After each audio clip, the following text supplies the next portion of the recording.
This is the Sports Bash Warm-Up with Josh Hennig on 97.3 ESPN. Now, live inside the Matt Black Kia Studios, here's Josh Hennig.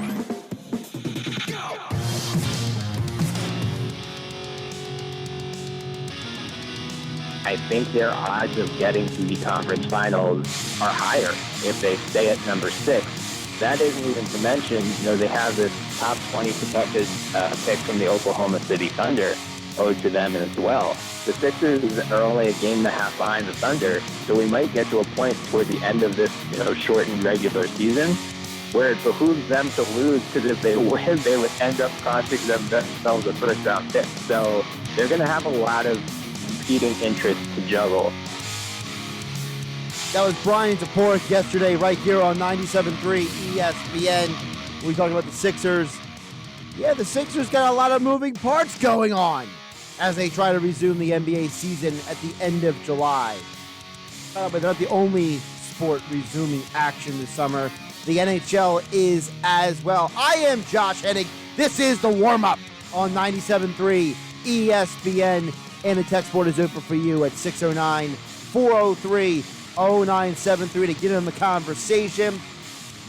We're talking about the NHL coming up at 1:25. Scott Laughlin, SiriusXM NHL radio host. He'll be joining us coming up at 1:25 to get more into what is going on with the NHL's plans to resume their season. Little perspective on the Flyers as well. And we'll talk a little bit Sixers with you guys. 609-403-0973 to get on the conversation right here on 97.3 ESPN.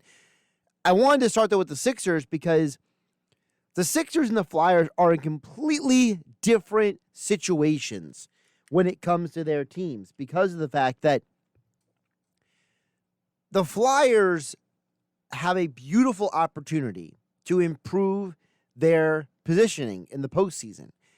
The top 4 seeds in the NHL will have the opportunity to play each other for seeds 1 through 4. And the Flyers, if things plan out the way they want them to, have the opportunity to get a better position, a better path to potentially the Stanley Cup Finals. And when you look at the fact that they are the 4 seed, if they are able to move up, if they are able to put themselves in a position where they maybe can play a team that is maybe a little bit more advantageous to them when it comes to the playoffs, more power to them.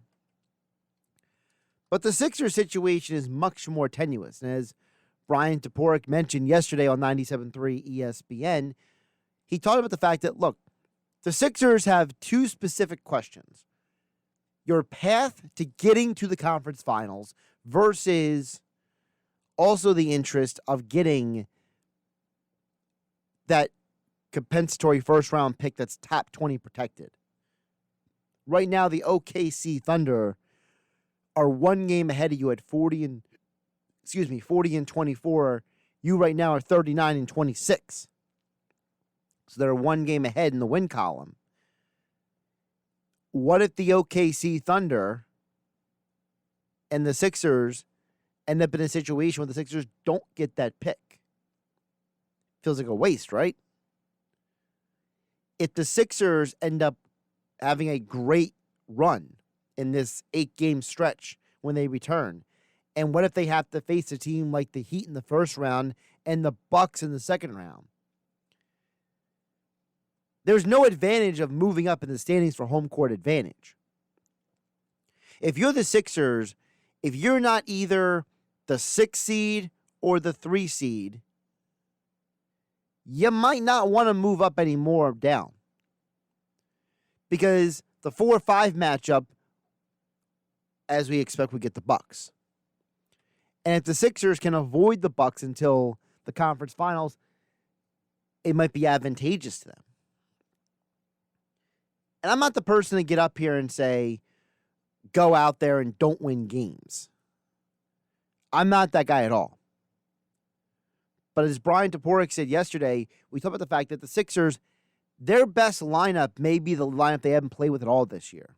The idea of Shake Milton, Josh Richardson, Tobias Harris, Ben Simmons, and Joel Embiid. It's a lineup that allows you to have two high-level ball handlers and Milton and Simmons on the court. It would kick Simmons out of the point guard spot, the primary point guard, and bump him into more the point forward spot. It would allow you to get a little bit more flexibility in terms of the way the floor is spread, a little bit more flexibility in the high post game, give you a little bit more flexibility in terms of Tobias Harris and Ben Simmons, two very underrated rebounders on the court around Joel Embiid. And you're not sacrificing too much defensively either. This was also Toporek yesterday here on 97.3 ESPN. I don't think it's realistic that the Sixers fall below the 6. But, yeah, I mean, it's just worth seeing all these variables play out. But it would not surprise me, given the possibility of seeing Milwaukee in the second round and giving the OKC pick implications, it wouldn't totally shock me if the Sixers did approach this shortened regular season more willing to experiment than some of the other teams. Because in some ways, they don't really have anything to lose. We've talked about how many times has a specific lineup played with the Sixers all year long, and last year, and the year before. It seems like a pattern with this team. We're always wondering, what's the best lineup? What's the best configuration of that lineup? How many times they've actually played together for the postseason? How many times have we had injuries with these players before the season ends? Embiid, Simmons. Your two best players have been injured multiple times at different points of the season that have disrupted the ability for you to see how certain lineups, certain rotations play together. Maybe it does benefit you to say, let's go out there and experiment. Let's see how this Milton, Richardson, Harris, Simmons, Embiid lineup works. And then maybe have it, instead of Raul Neto coming into the game for a guy like Milton, maybe keep Ben Simmons on the floor and bring in Alec Burks. Maybe you switch around where Glenn Robinson III comes in. Does Robinson III come in for Tobias Harris, or would he come in for Josh Richardson?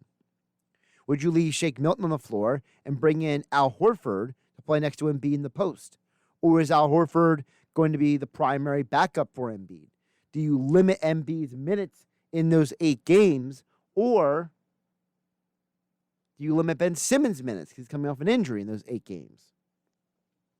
Heck, do you do what the Bucks do and just limit everybody's minutes? Maybe there is a benefit for the Sixers because they are so far ahead of the Nets at 7. There's not a situation in those 8 games, mathematically, where they would drop into that 7 spot. So the lowest they can get is 6. The Sixers are 9 wins ahead of the Nets in the standings. Sixers with 39 wins, Nets with 30. So maybe these 8 games are an opportunity for the Sixers to go out there and say, all right, well, let's see what works best for us, right? And if they face the Celtics or the Raptors in the first round, I think those are matchups that make sense for them. If I'm the Sixers, the 2 teams I'm trying to avoid in the first couple rounds are the Bucks and the Heat. I'm trying to avoid the Bucks because I want the Bucks to be worn down by the time I play them. You'd much rather face a Milwaukee team in the conference finals than in the early rounds, because then you don't have to deal with a team that's as fresh, as ready to take you on. And you want to avoid the Heat because, let's be realistic, Jimmy Butler has real estate in the Sixers' heads, whether anybody wants to fully admit it or not. He knows them, he understands them, and there's some revenge factor there. And it's a Heat team, remember, that acquired Andre Iguodala. This is a Heat team that has a budding star in Bam Adebayo. This is a Heat team that has those multiple ball handlers I've talked about in Dragic and others. They can throw a lot of different lineups out at you. And don't forget, they have the outside shooting with guys like Hero and others that can really light you up. Kendrick Nunn's been a revelation. The Heat have a good team. And I don't think it's a good matchup for the Sixers. So if the Sixers have the Celtics or the Raptors in the first round, and then the other team in the second round, or if you do get stuck with the Pacers, I think those are matchups that you can win. I think those are matchups that benefit you, that can put you in a position to be successful. Now, I'm not promising you that's what's going to happen, but I think it's definitely a strong option for them to think about. And maybe Toporek is right. And you can tell me what you think at 609-403-0973 on the text board. Maybe there is a point where the Sixers turn around and say, let's use these 8 final regular season games instead of worrying about our postseason seeding just to figure out what the best lineup is. Maybe it's an opportunity for Brett Brown, the players, to figure out what is best for the team moving forward. I've always been a big believer in if an opportunity presents itself, take advantage of it. Well, for the Sixers, if the opportunity presents themselves to learn how to play together better and to make sure they avoid the Bucks and the Heat, then I'm all for that. And we know the neutral environment's going to be weird anyway. It's going to take time for everyone to adapt and get involved and get used to this setup. And as I mentioned, the Flyers are in a completely different situation. The Flyers have an opportunity to improve their seeding and to potentially improve what their matchup is going to be for the rest of the postseason. I think for the Flyers, there's really not a team outside the Penguins that you're trying to avoid per se in the Eastern Conference. The Flyers have played the Lightning tough this year. The Flyers are, I think, a team that can match up with the Capitals and the Bruins, even though those are two very, very good teams. I think the Flyers have the ammunition and they have the firepower to match up with them. I think the only two teams that might be a little problematic are the Penguins and the Hurricanes. I say the Penguins because, again, Sidney Crosby's always been a nemesis, and the way the Penguins are set up, the Penguins are a much better team than their 40-29-6 record calls for. And then the Hurricanes, they're a team that plays very physical. And I think that a team like the Hurricanes, they've already shown that they can play different styles of hockey. And they're a much better defensive team than people give them credit for. Outside of those two teams, I'm not really worried about the other teams. One of the things that gets overlooked about the teams that are ahead of the Flyers in the standings is that you think about the teams that are the best defensive teams in the NHL. The Capitals are not a great defensive team this year. The Lightning and the Flyers actually have similar defensive metrics in terms of goals against and time of possession and opponent zone and so on and so forth. The team that's really great defensively is Boston.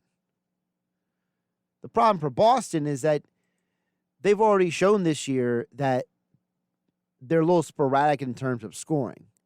The Bruins have not been one of the best offensive teams in the Eastern Conference. In fact, the Flyers have scored more goals this year than the Bruins. I don't think a lot of people know that. So, to me, I look at a team like the Penguins and the Hurricanes and say, stylistically, the Penguins are a bad matchup, and the Hurricanes, the physicality may cause some problems, but realistically, the Flyers are in a beautiful position going to the postseason. The Sixers have a lot of questions. It's a very, very different situation between the two. I am seriously concerned about the Sixers because even if they use all 8 of those games to experiment, there's no guarantee that the standings ahead of you are going to work out the way you want. We mentioned this yesterday. The Celtics are 3 games behind the Raptors, and the Miami Heat are 3.5 games behind the Celtics. You have 8 games. Who doesn't say the Heat get hot and they move up the standings to the 3 or the 2 seed? And they knock down the Raptors or the Celtics? Who's to say that the Pacers don't come out hot and they knock someone down or allow someone to move up? And there's no guarantee that the Nets are going to be the 7 seed and the Magic are going to be the 8 seed, because if you have 8 games to play, well, the Wizards are 6 games behind the Nets, and the Magic, they're 5.5 games behind them. So the whole standings in the Eastern Conference could completely move around. The only team that's staying where they are is the Bucks. I feel pretty comfortable saying the Bucks are going to be the 1 seed. The rest of the teams, I'm really not sure. And all those variables moving around, and the fact that you're coming off of this long extended layoff, I have way more concerns. Way more about the Sixers going into the postseason than the Flyers. 609-403-0973 is the text. We'll hear from you guys again coming up about 10 minutes from now. We'll talk more about the NHL playoffs and the Flyers. Scott Laughlin, SiriusXM NHL radio host here on 97.3 ESPN again at 125. 609-403-0973. Tom from the Village chimes in. Says, I'm cool with the Sixers experimenting a little bit, but with only 8 games, I think messing with the lineup too much might hinder chemistry come playoff time. That's Tom from the Villas. Yeah, it's a fine line, though, Tom, because who's to say what messes with the team's chemistry more? Is it the long layoff of, it's basically going to be, 100 days at least from the time the league stops to the time the league resumes? It's a long time to not actually be playing games.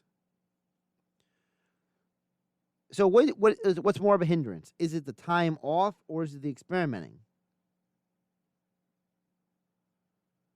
I think it's a fair question to ask. I don't know what the right answer is. Again, I'm with you. I like the fact that Toporek brought it up that way. I'm open with experimenting. I'm open to seeing what might be the best lineup, what might be the best rotation. Trying to figure out, what Glenn Robinson and Alec Burks' roles are coming off the bench, or trying to figure out how well Ben Simmons and Shake Milton blend together in the offense. Also, are the Sixers ready to tell Ben Simmons he needs a secondary ball handler? I'm not 100% sure how that conversation goes, considering they've tried to ask him to shoot more, and he hasn't been shooting from the outside very often. So who's to say which is better?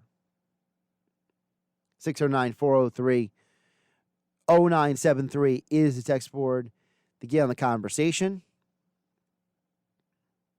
Dan from EHC says the Sixers roster is equipped to be good in playoff basketball. They are long and strong at every position. The Sixers would beat down the Heat. Butler thinks he's an alpha, and he is not, according to Dan EHC.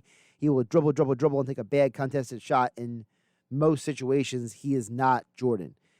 Well, Dan, I think we have to agree to disagree, because if you look at Jimmy Butler in the games throughout the year, that's not really what he's been doing all year. One of the things Butler does with the Heat is they run an offense that, yes, he is considered the primary scorer, but he's surrounded by players who are also playing well. Also, the Miami Heat, think about this. They have 8 players averaging double digits in scoring this year. They had 8 different players who have been on the roster who have played and scored this year. And if you remove the fact that Justice Winslow was traded and they acquired Jay Crowder, that's still 6 guys. That's Tyler Hero, that's Duncan Robinson, that's Kendrick Nunn, that's Goran Dragic, Bam Adebayo, and then Butler. So he's not the only guy going out there and shooting. He's not the only guy going out there and scoring.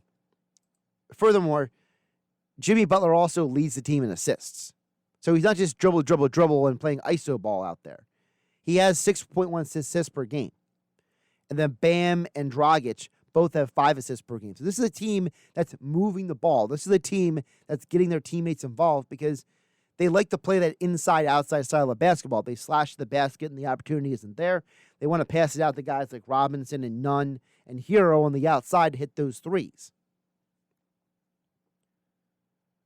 So I think that when you look at what the Heat can present you, it's a team that can score, it's a team that can play defense, and it's a team that, for example, Duncan Robinson shoots 44.8% from 3. By the way, Kelly Olynyk down there, another big. Remember how Aaron Baines ripped up the Sixers a couple of years ago in the playoffs? Well, Kelly Olynyk shoots 43.2% from three. I mean, that's a little scary right there, because how are you going to defend a stretch four or a guy who plays center? Is you ask Embiid to guard him on the perimeter? I think the Heat are a much better team than you're giving them credit for, Dan and EHT. I think that you obviously have a negative perspective on Butler, so I think it's clouding your judgment on the team overall. And to say that the Sixers would handle them, the Sixers would beat down the Heat is what you said in the text. I think that's completely unfair. I think you're looking at a series that would go probably 6-7 games, because of the fact that I think the Heat present offensive threats to the Sixers. Stylistically, offensively, physically, defensively. Adebayo has played really, really well defensively this year. And between him and Butler and the other guys on the team, they play very good team basketball. They pass the ball. They shoot from the outside.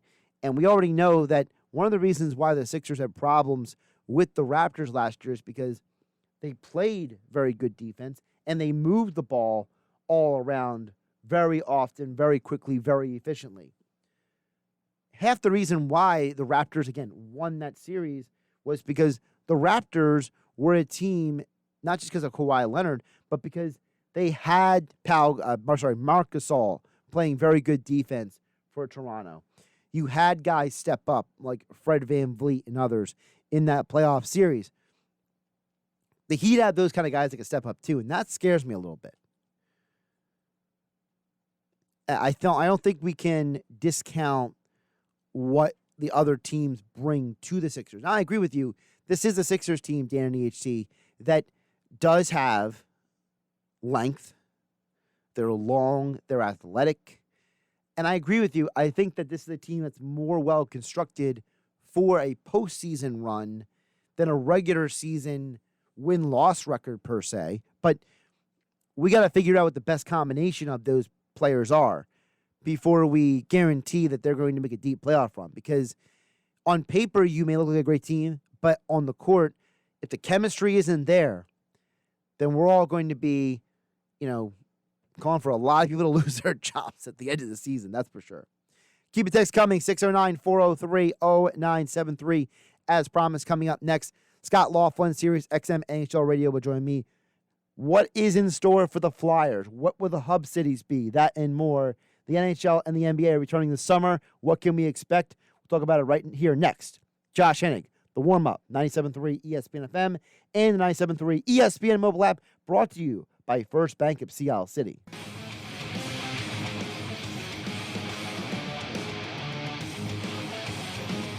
Josh Hennig back here on The Warm-Up, 97.3 ESPN. So let's look at the NBA and the NHL to return this summer. So what can we expect from that? What we can expect for the Flyers? They are the 4 seeds. They don't get the 5 through 12 play on the Eastern Conference. So what could be ahead for them? And what do these bubble cities even look like? Joining us to talk all about that and more. Scott Laughlin, SiriusXM NHL Radio, joins us as all guests here on the Boardwalk Honda Hotline. Scott, how you doing on this Friday? I'm doing well, Josh. Thanks for having me again. I appreciate you jumping on. So, off the top, the big question I think a lot of people have about what the NHL is doing is, what is really the plan for these bubble cities? Because they proposed a lot of cities, and I think it's fair to say that all of those cities they proposed have very different logistical situations. No, absolutely. I think when you factor the COVID-19 numbers into it, I think when you factor in all the instability in some of these areas and the unrest, I think it's all got to be taken into consideration as to where they call the hubs to be. And I think that there's anything that possibly still could happen.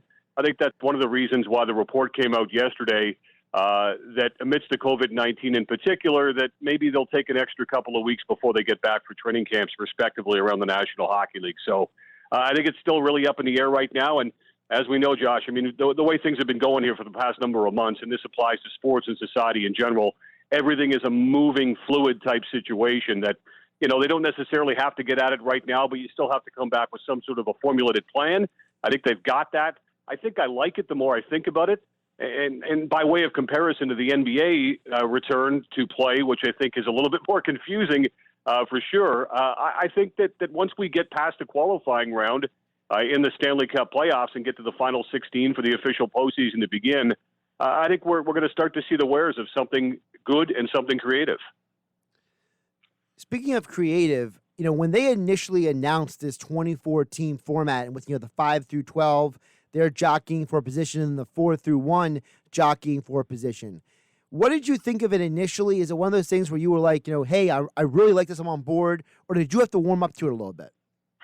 I had to warm up to it a little bit, and I really had to warm up to it a little bit, Josh, from the standpoint that, a team like Philadelphia that's put itself into a bye position in the quote-unquote first round, while that qualifying round's going on, I just wondered about teams like the Philadelphia Flyers and how they might sort of gain some momentum, how they might keep an edge while the qualifying round is going on. Because let's face it, if you're a team that's playing in the qualifying round, you're fighting for your playoff lives, so to speak. You're fighting for your season to continue on and to go forward. If you're a team that's got a bye and you've already, in the case of the Philadelphia Flyers, kind of put yourself out there as one of the top teams in the Eastern Conference, you wonder if they're going to have the same to play for. But I think I've come around on that idea where they get to this round robin where the 4 top teams in the Eastern Conference, including the Flyers, get at it and play a little bit of a round robin. I've come around on it because they've announced that they're going to reseed. So you're actually playing for top seed, second seed, third seed, fourth seed, respectively, in the Eastern Conference, and you're playing for a better matchup come the opening round, if you will, in the round of 16. So I had some concern, I think, initially about the momentum that a team like the Flyers could generate by way of comparison to a team that's going to maybe play 3, 4, maybe even 5 games in the qualifying round.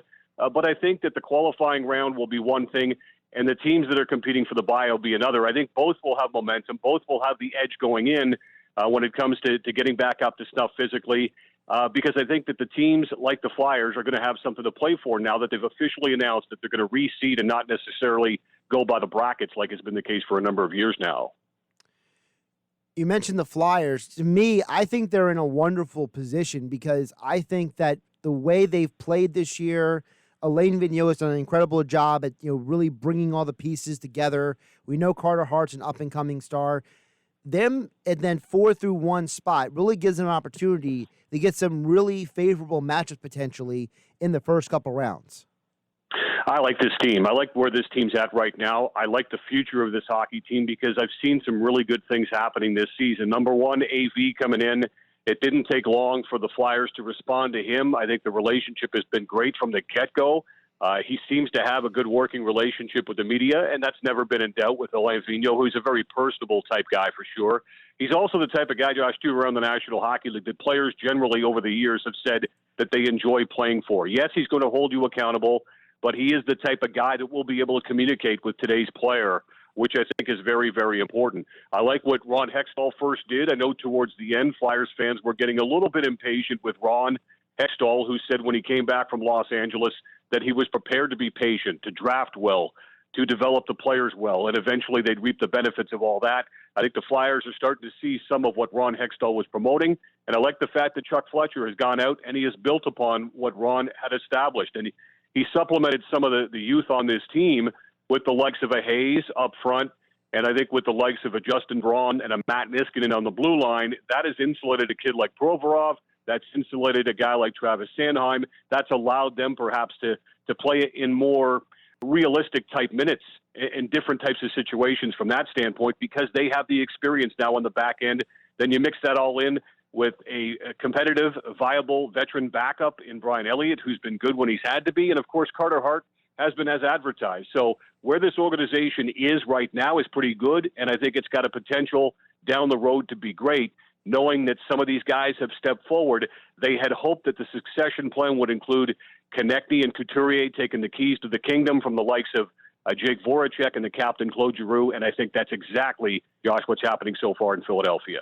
You mentioned the goaltender, Scott. I got to ask your perspective on this. I know a lot of people have wondered how would they handle the goaltenders coming back going into the playoffs because during the season, they've kind of had a balanced stagger, and Carter Hart has been much better at home than on the road. So what they've been doing sometimes they say, hey, maybe Ellie gets more road starts. So how do they handle that going into the playoffs, in your opinion? That's a great question because so many teams out there do have a 1-1 ace type situation going in. You think about Columbus, you think about Calgary, you think about Edmonton, all these teams, even a team like Washington. Hope he's got the pedigree, but he's an impending free agent. And Ilya Samsonov, the young rookie, has done well in the 26 appearances that he's had so far this season too. So maybe even for a guy like Holtby, the leash is a bit shorter than maybe it had been in previous playoff runs. But to answer your question, look, I think that the present for Philadelphia is Carter Hart. I think the future is Carter Hart. I would give him ample opportunity at home or on the road. In this case, it's going to be at a neutral site hub, too, so maybe you don't have to worry about it as much from that standpoint, other than maybe giving up last change if you're the road team. I think it's Carter Hart. I mean, you got to let him get his feet wet here in the Stanley Cup playoffs. He's done it internationally at the World Juniors. He had done it in the Western Hockey League playoffs. It's now time to let the kid go. Let him earn his stripes in the playoffs at the most important time of the season, and I think he's fully capable of handling that responsibility. I know it's not an apples-to-apples comparison, but I feel like letting Hart go out there kind of reminds me what the Devils did back in the day, where they could go to Brodeur and say, look, you need to get the experience. Just go out there and play. And I think the Flyers could do a similar thing with Hart. I'm not saying Hart's going to be a Hall of Fame goaltender, but I do think there's a little similarity in the kind of the age when they both came up and the fact that they both have that kind of talent that differentiates themselves. Well, that's a great example, too. It really is a great example because when Brodeur came in back in the early 1990s, you're right, it was all about getting him up to speed as quickly as possible. You knew that he was the present and he would be the future for the New Jersey Devils. Looking back on it now in retrospect, I think we all see what everybody saw, and that was they were bang on with that assessment. So you're right. I mean, this is Carter Hart's time. And again, Brian Elliott should be commended for the way he's played this season. I don't know that Brian Elliott, ever was really a 50 or a 60 game starter in the National Hockey League, although at times I think people have perceived him to be that guy, but he's bounced around mainly because of that. But I think he's found his role. I look at Brian Elliott much in the same way I look at a Jake Allen with St. Louis. Jordan Binnington's the man now in St. Louis, and that's not going to change.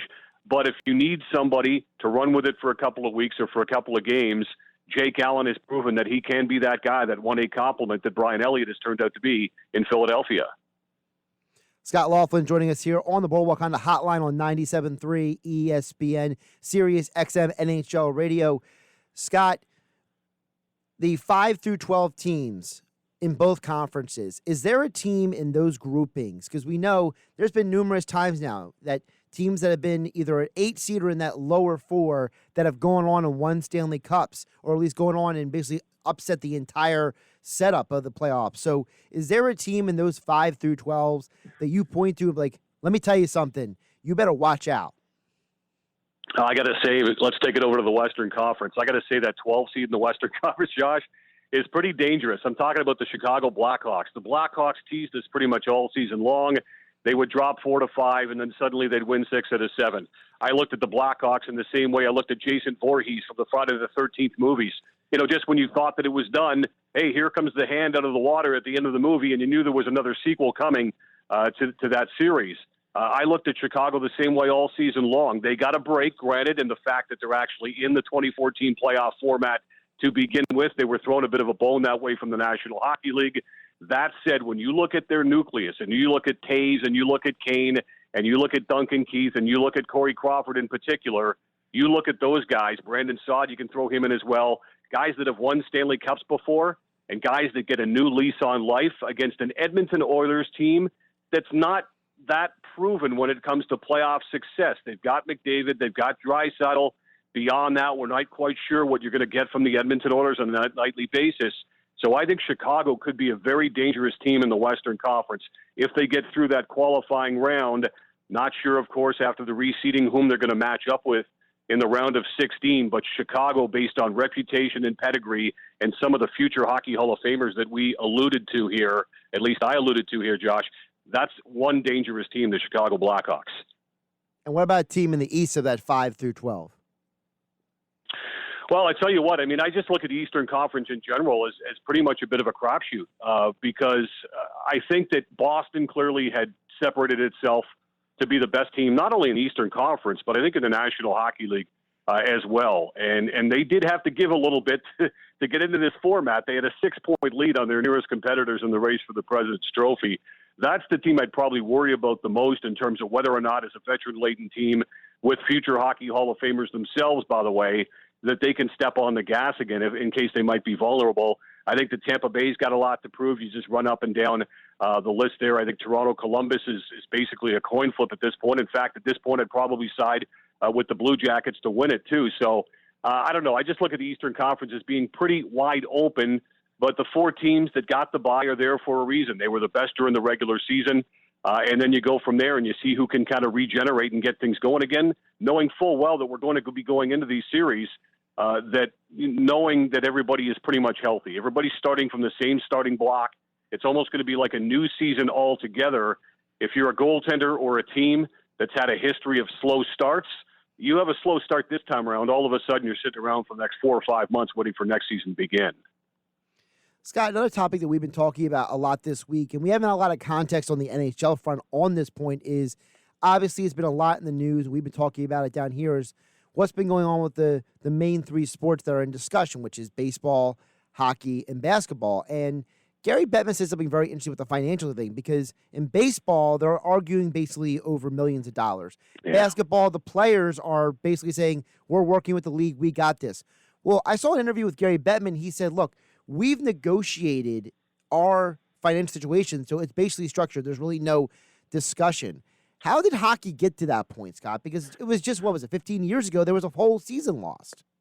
Well, it took them a long time to get to a 50-50 split, but that's essentially what they eventually got to. It took a long, long time for the players to get to that, where they're basically co-owners of the league with the National Hockey League itself. So, they've put certainly some safety measures in place from the owner's standpoint, from the league standpoint, vis-a-vis escrow, where revenues have to be at a certain point or else players are responsible for making up the difference.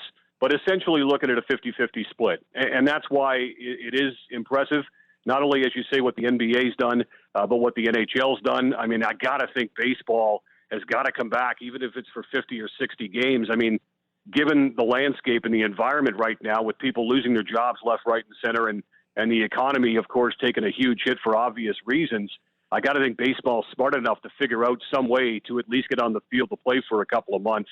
Wouldn't look very good at all if, in fact, they miss playing their season as short as it's going to be, as abbreviated as it's going to be, if it's for something with regards to economics. Not going to look good at all. But for the NHL, look, we've heard from both sides, the Players Association and from the National Hockey League itself, that perhaps their relationship has never been stronger over the last couple of years. Now, they've still got to work out down the road an extension on the CBA. We are extended for a couple of years, but why not make it longer? Part of that's going to be Olympics to go or not to go. That is going to be the question. The players seem to want to go. The NHL thinks it's more of an inconvenience. That's going to have to be negotiated going forward. We hope we see the NHLers back at the Olympics as early as 2022, but we'll have to wait and see on that one. But I think that, given the landscape, it would be incumbent on the National Hockey League and the NHLPA to come together and come out of this arm in arm, saying that we're together, and not only are we together, but we're going to extend the CBA even further because we realize that we've got to build back up the revenues again because the league, like all leagues concerned, have taken a hit. Great stuff from Scott Laughlin here. Follow him on Twitter at Laughlin SXM, SiriusXM, NHL Radio. And Scott, before I let you go, I got to give you credit because let me tell you something. Your morning skate all-time lineup for the Flyers is way better than your cohort because you actually put Desjardins and Prop in there, whereas your buddy over there didn't even give them any acknowledgement here.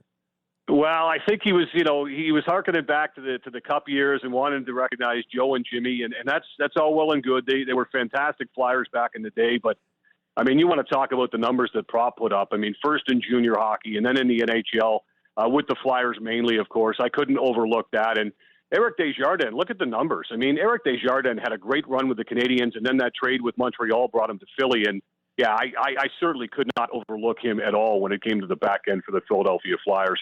I was just shocked that my co-host Gord Stellick didn't pick Gritty. I thought he was leaning towards Gritty as his wild pick, but thankfully he stayed away from the mascot this time around. Oh, my goodness. I love it. Well, folks can check you guys out on SiriusXM NHL Radio. And as all guests, Scott Laughlin appeared here on the Boardwalk Honda Hotline. Scott, I'm sure we'll be touching base as the NHL finally gets back on the ice soon. All right. I look forward to it. Thanks very much. Josh Hennig here on 97.3 ESPN. We'll get back to your text messages coming up next, 609 403-0973. Get on the conversation right here on 97.3 ESPN FM and the 97.3 ESPN mobile app, powered by First Bank of Sea Isle City.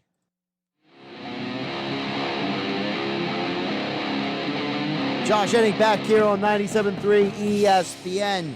Text board is open, 609-403-0973.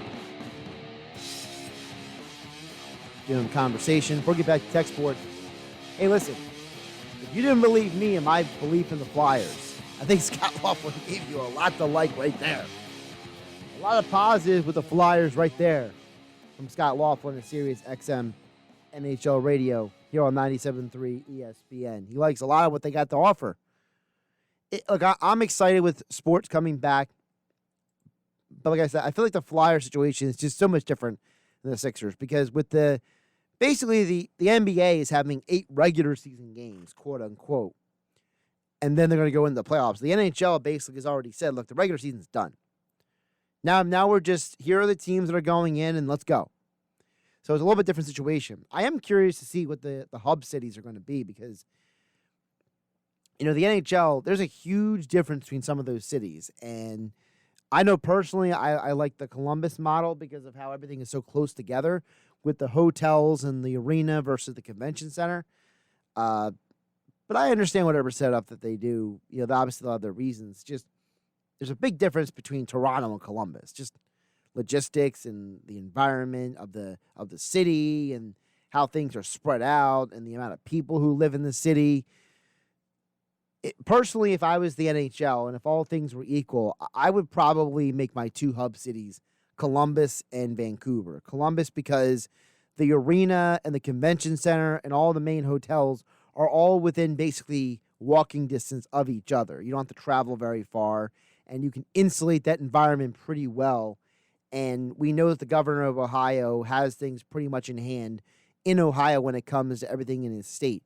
And I would say Vancouver is because Vancouver has a lot of television shows that go to that city for filming and production.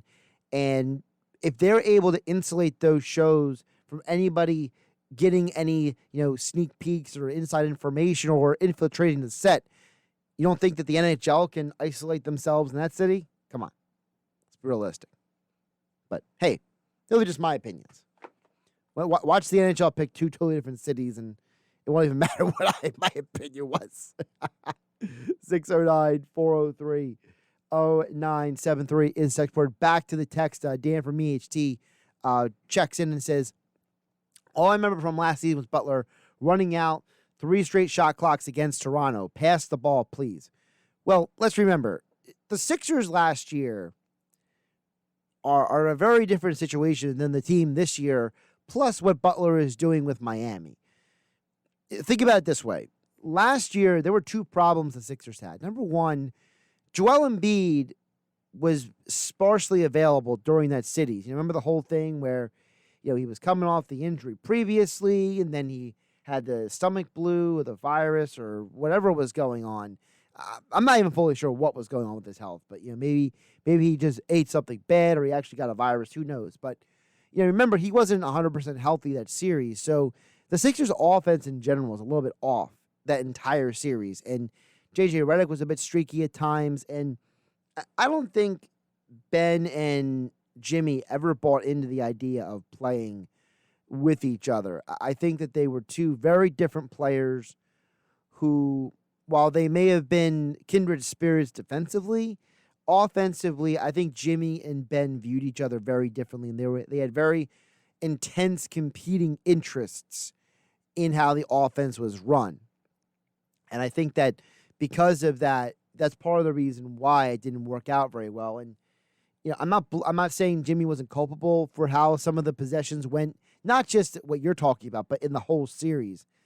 I think Jimmy was more of a benefit for the Sixers and a hindrance overall in the Toronto series. And I would go further to say that there were a lot of times that Ben could have handled his role in the offense better. There were times that Butler is dribbling the ball and the only guy moving is JJ Redick. JJ's making cuts and screens and popping out and trying to get open, and the rest of the team isn't doing much.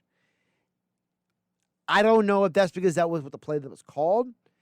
I don't know if that's because guys weren't comfortable with their role in the offense. I don't know if that was because Jimmy told the guys, just give me space and I want to go ISO at times. I'm not fully sure of all the details. We may never be fully sure of all the details. I think it's very easy to blame Butler for some of those possessions when you don't have to blame him. You look at the rest of the team. That's why I love the Kobe Bryant detail on ESPN+. Kobe Bryant was doing those detailed breakdowns of film, and the last one he did was about the Sixers. And, when you look at some of the things he compliments and detracts with the Sixers, one of the things he has a problem with the Sixers is at times he says, there are times that, Ben and Joel need to go and attack on offense. And there are times that they're either not moving or they're not taking advantage of situations offensively when they should. There are times that, even Kobe points out that, Ben could even be better defensively than he even is.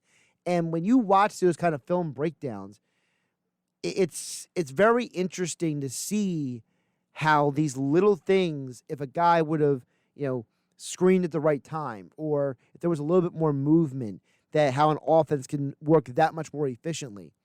So whether it's a guy like, Brian O'Ringer we've had here on 97.3 ESPN, or the Kobe Bryant detail, or like Tim Legler when he breaks down stuff on SportsCenter, you realize of how these small little things that happen in that 24-second shot clock before a team actually gets a shot off, how it impacts the entire offense. The smallest little thing. And I think there's plenty of times if you go back and watch that Toronto series, you realize that, hey, does Jimmy Butler dribble the ball out too much? Yeah, he was doing a little bit too much dribbling at times. But there were also times that the other players around him could have done more offensively to put the team in a position to be successful. It is a team sport, by the way. One guy can't lose you the game every time. By the way, shout out to Nick from Brigantine. He enjoyed Scott Laughlin jumping on the show. Yeah, Scott's a great guy. So, we'll be checking in with him moving forward as the NHL gets back on the ice. He brings a lot of insights and hosting on SiriusXM NHL radio and been covering the NHL for a long time. So we'll be looking forward to checking in with him as the NHL gets back on the ice. Coming up next on the Sports Bash, another football at 4. Andrew DeCecco joins the guy coming up at 4 o'clock. The MGPT Top 5 at 5. And, of course, Mike Gill, Hunter Brody, got you carried all the rest of this Friday here on 97.3 ESPN. I'll be back on the air tomorrow for Sports Bash Saturday, 12 to 2, following Billy Schwein in the locker room from 10 to noon right here on 97.3 ESPN. Have a great day. Don't forget the 97.3 ESPN mobile app. Get the best Eagles and NFL news, notes, and insight every weekday at 4 p.m. during Football at 4. Powered by InsideTheBirds.com on the Sports Bash with Mike Gill. A lot of excitement, a lot of jubilation in the locker room. Featuring Eagles and NFL insiders Jeff Mosier every Monday and Wednesday. Andrew DeCecco Tuesdays and Fridays. And veteran NFL insider Adam Kaplan every Thursday. During Football at 4, we dive deep into the Philadelphia Eagles and the NFL to give you the inside information that no one else can deliver. Look, we're going to be bringing an inside perspective in terms of what we're hearing from our team and league.